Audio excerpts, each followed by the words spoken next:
নমস্কার, শুরু করলাম আজকের চতুর্থ স্তম্ভ। আমি সুচন্দ্রিমা। 10টা বছর পার হতে চলল, বা বলা ভালো পার হয়েই গেল। 2014 থেকে 2024 ভারতবর্ষের রাজনীতি 180 ডিগ্রি টার্ন, পরিবর্তন এবং পরিবর্তন। কংগ্রেসের মিলিজুলি সরকার থেকে বিজেপির 303 বিরোধীরা ছত্রভঙ্গ, বাম সংসদীয় ধারার সব থেকে বড় ভরসা সিপিএম হেরে গেল বাংলায়, ত্রিপুরায়। কেবল হার নয়, জনভিত্তি খোয়ালো। ঘুরে দাঁড়ানো তো দূরের কথা, সোজা হয়েও দাঁড়াতে পারছে না। 10 বছর আগে অশ্বমেধের ঘোড়া ছুটিয়েছিল বিজেপি, অমিত শাহ, নরেন্দ্র মোদী। সেই অশ্বমেধের ঘোড়ায় টান, রাজ্যে রাজ্যে বিজেপির পিছু হটা, আবার এগিয়ে যাওয়া, এমনটাই চলছে। কেন্দ্রের সরকার বিজেপির, আরএসএস এর নেতৃত্বে তারা হিন্দু রাষ্ট্রের পথে চলেছে, দেশকে ঠেলে দিচ্ছে আরো বেশি মেরুকরণের দিকে। 70-এর মাঝখান থেকে যে নেতাদের উত্থান, তারা অস্তমিত। মুলায়ম, লালু রাজনীতির উঠোনের চৌকাঠে দাঁড়িয়ে। নেই করুণানিধি, জয়ললিতা, ফার্নান্ডেজ, চন্দ্রশেখর, ভিপি সিং। শরদ পাওয়ার এখনো রাজনীতিতে, কিন্তু তার পাওয়ার নিয়ে যথেষ্ট সন্দেহ। মহারাষ্ট্রেই দল ভেঙে গেছে। বিজেপির একদা সহযোগীরা অনেকেই বিজেপির সঙ্গে নেই বা দূরত্ব রাখার চেষ্টা করছে। এরকম একটা অবস্থায় নিশ্চিতভাবেই উঠে আসবে নতুন প্রজন্মের রাজনৈতিক নেতা। বামেদের বাদ দেওয়াই ভালো, কারণ তলার সারিতে সাকল্যে মীনাক্ষী, শতরূপ, কলতান ইত্যাদি ছাড়া সেখানেও নতুন মুখ নেই। এই 10 বছরের জাতীয় রাজনীতিতে বামেদের বৃদ্ধ পক্ক কেশ ছাড়া অন্য মুখ তো চোখে পড়েনি। ছিল কানাইয়া কুমার, সেও এখন কংগ্রেসে। অন্যদিকে যেখানেই তাকাবেন সেখানেই এই নেতার ছেলে, ওই নেতার মেয়ে, সেই নেতার ভাইপো বা কোনো নেতার জামাই। দেশটা প্রাচীন মোড়লদের রাজনীতিতে চলে গেছে ধীরে ধীরে, বা তেমনটাই বানানো হয়েছে। ফারুক আব্দুল্লাহর ছেলে ওমর আব্দুল্লাহ, মুফতি মোহাম্মদ সৈয়দের মেয়ে মেহবুবা মুফতি, বিজয়া রাজে সিন্ধিয়ার মেয়ে বসুন্ধরা রাজে, যশোধরা রাজে, সঞ্জয় গান্ধীর ছেলে বরুণ গান্ধী, বসুন্ধরা রাজের ছেলে দুষ্মন্ত সিং, প্রমোদ মহাজনের মেয়ে পুনম মহাজন, গোপীনাথ মুন্ডের মেয়ে পঙ্কজা মুন্ডে, রাজনাথ সিং এর ছেলে পঙ্কজ সিং, ডক্টর কিরণ সিং এর ছেলে অজাত শত্রু সিং, যশবন্ত সিনহার ছেলে জয়ন্ত সিনহা, প্রকাশ সিং বাদলের ছেলে সুখবীর সিং বাদল, হরসিমরত কৌর, বিজু পট্টনায়কের ছেলে নবীন পট্টনায়কের পরে কে জানা নেই।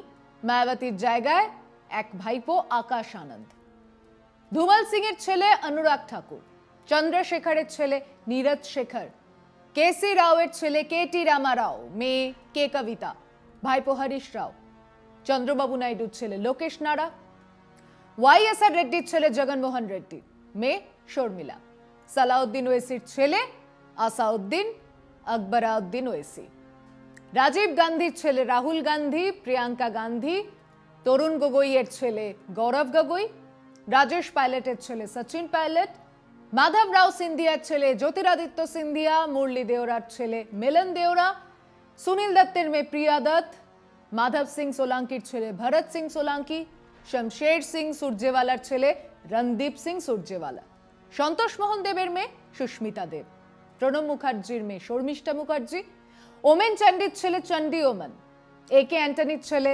অনিল কে অ্যান্টনি, শীলা দীক্ষিতের ছেলে সন্দীপ দীক্ষিত, জিতেন্দ্র প্রসাদের ছেলে জিতিন প্রসাদ, সৈফুদ্দিন সোজের ছেলে সলমান সোজ, শঙ্কর রাও চৌহানের ছেলে অশোক চৌহান, মুলায়ম সিং যাদবের ছেলে অখিলেশ যাদব, বৌমা ডিম্পল যাদব, লালু প্রসাদের ছেলে তেজস্বী যাদব, রামবিলাস পাসওয়ানের ছেলে চিরাগ পাসওয়ান, করুণানিধির ছেলে এম কে স্টালিন, মেয়ে কানি মোজি, শরদ পাওয়ারের মেয়ে সুপ্রিয়া সুলে, ভাইপো অজিত পাওয়ার, শিবু সোরেনের ছেলে হেমন্ত সোরেন, বাল ঠাকরের ছেলে উদ্ধব ঠাকরে, নাতি আদিত্য ঠাকরে, মমতা বন্দ্যোপাধ্যায়ের ভাইপো অভিষেক বন্দ্যোপাধ্যায়।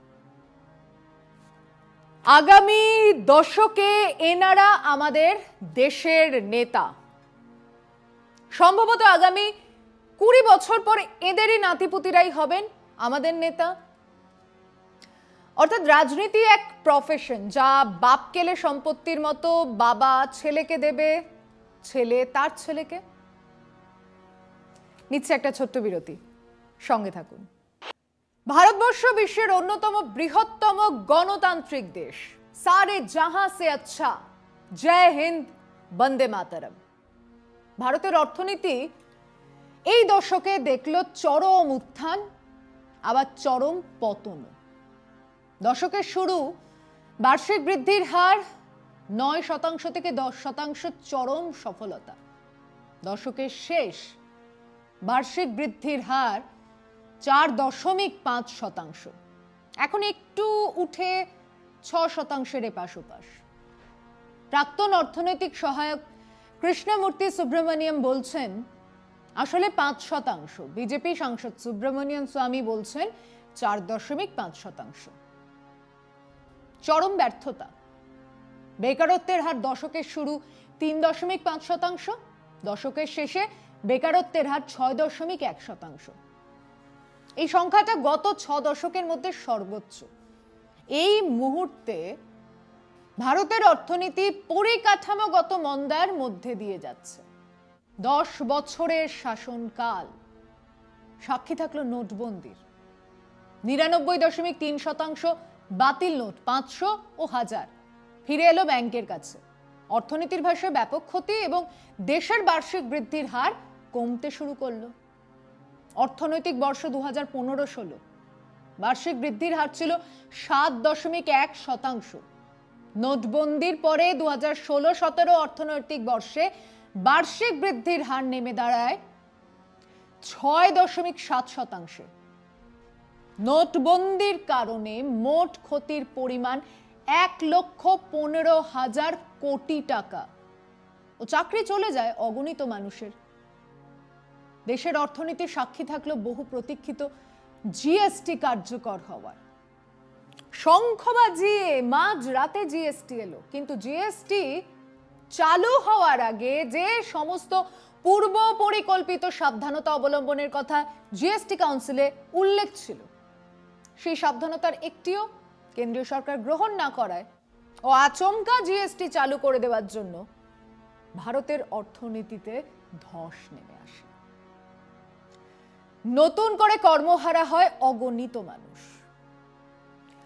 কেন্দ্রীয় সরকারের অর্থমন্ত্রক প্রথম একটা অর্থনৈতিক বছরের মানে 1/4/2017 থেকে 31/3/2018 জন্য জিএসটি অ্যাক্ট সেকশন 9(4) অর্থাৎ রিভার্স চার্জ মেকানিজম, যে প্রক্রিয়াতে জিএসটি পরোক্ষ কর হওয়া সত্ত্বেও প্রত্যক্ষ করের মতো ব্যবহার করে। সাপ্লাই জিএসটি নথিভুক্ত নয়, ক্রেতা জিএসটি নথিভুক্ত। স্থগিত রাখলেও পরের অর্থনৈতিক বছরে 1/4/2018 থেকে পুনরায় রিভার্স চার্জ মেকানিজম চালু করা হয় ও অর্থনৈতিক মন্দার গভীরে প্রবেশ করতে শুরু করে ভারত। এই জিএসটি আচমকা ও পূর্ব নির্ধারিত সাবধানতাগুলোকে মাথাতেই রাখেনি। না দিয়ে চালু রাখার জন্যই বার্ষিক বৃদ্ধির হারকে 1 পয়েন্ট কমিয়ে দিয়েছে। ভারতের সামগ্রিক ব্যাংকিং ব্যবস্থা সম্পূর্ণরূপে বিপর্যস্ত। এনপিএ, নন পারফর্মিং অ্যাসেটস, মোট ভ্যালুয়েশন আজ এখন এই মুহূর্তে 9.2 লক্ষ কোটি, অর্থাৎ $135 বিলিয়ন, অর্থাৎ 9.5% bank asset, the highest ratio of any major economy in the world by far. এই 10 বছরেই আমরা বিজয় মালিয়া, নীরব মোদি, মেহুল চোকসি সমেত গুচ্ছ ব্যবসায়ীদের ব্যাংকের টাকা মেরে পালিয়ে যেতে দেখেছি। এই 10 বছরেই বিশ্বের অন্যতম ধনীদের তালিকায় ভারতের 7 জন ব্যবসায়ীদের নাম উঠেছে। তালিকার প্রায় শীর্ষে গৌতম আদানি, মুকেশ আম্বানির নাম। গৌতম আদানির রাইজ তো রকেট গতিতে, চোখ ধাঁধানো ম্যাজিকের মতো। এই 10 বছরেই বিশ্বের সব থেকে দামি বাড়ি তৈরি শেষ হলো। মুকেশ আম্বানির এই বাড়ি কম বেশি 170 কোটি টাকায় তৈরি। এই 10 বছরে ম্যালনিউট্রিশনে, মানে সোজা বাংলায় না খেতে পেয়ে ভারতবর্ষের মৃত শিশু বিশ্বের তালিকার শীর্ষে। এই 10 বছরেই বিজেপির নির্বাচনী প্রতিশ্রুতির প্রায় সবকটাই আমাদের সামনে। 3 তালাক নিষিদ্ধ আইন তারা পাস করেছে, কাশ্মীরে 370 ধারা বাতিল করা হয়েছে, সুপ্রিম কোর্ট বাবরি মসজিদ ভাঙা বেআইনি বলার পরেও সাফ জানিয়ে দিয়েছেন মন্দির ওহি বনেগা। এই 10 বছরেই এলো নাগরিকত্ব সংশোধনী আইন, জানিয়ে দেশ উত্তাল। স্বাধীনতার পর সম্ভবত এই প্রথম মানুষ রাস্তায় নেমে সংবিধানের ভূমিকা পাঠ করল, সংবিধান রক্ষার শপথ নিল। এতদিন অনালোচিত সংবিধান নেড়েচেড়ে দেখছেন আম আদমি। এতদিন পর এই প্রথম মানুষ রাস্তায় তেরঙ্গা ঝান্ডা নিয়ে, দল মতের তোয়াক্কা না করে মানুষ রাস্তায় জলের, খাদ্যের, চাকরির দাবিতে নয়, সংবিধান রক্ষার দাবিতে নামলেন। এবার আসুন অন্য কথায় আসি। যা হয়েছে তা তো হয়েই গেছে। এবার সামনের 10 বছরে আমরা কি চাইব? চাইব সেটাই যা চেয়েছিলেন স্বাধীনতা সংগ্রামে প্রাণ হাতে করে লড়েছিলেন যারা। ব্রিটিশ আমলে চাল ডাল ছিল না এমন তো নয়, মানুষ চেয়েছিল স্বাধীনতা, মত প্রকাশ করার স্বাধীনতা।